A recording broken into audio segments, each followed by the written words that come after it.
Diabetic పిఏడి అంటే ఏందో తెలుసుకున్నాం. డయాబెటిక్ పిఏడి అంటే పెరిఫెరల్ ఆర్టరీ డిసీజ్. అంటే కాలంలో రక్త ప్రసారం అనేది కొంచెం కొంచెంగా గ్యాప్గా మెయిన్ నరంలో వస్తుంది. అయితే ఆ మెయిన్ నరానికి చిన్న నరాలు పీస్ నరాలు ఉంటాయి.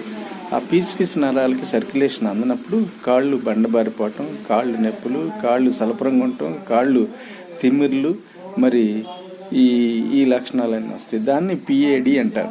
పిఏడి అంటే పెరిఫెరల్ ఆర్టరీ డిసీజ్. అంటే చిన్న నరాల్లో కూడా రక్త ప్రసారం తగ్గి మెయిన్ నరంలో అయితే రక్త ప్రసారం వచ్చింది కానీ కొంచెం వచ్చింది. అందువల్ల కాళ్ళు మంటలు, సురుకులు, నొప్పులు, బండబారిపోవటం, స్పర్శ లేకపోవటం, పుండు పడితే మానకపోవటం, ఈ లక్షణాలన్నీ ఉంటాయి. దీన్ని పెరిఫెరల్ ఆర్టరీ డిసీజ్ అంటారు. దీన్ని షార్ట్గా పిఏడి అంటారు. ఇది డయాబెటీ యొక్క పిఏడి కథ. Thank you.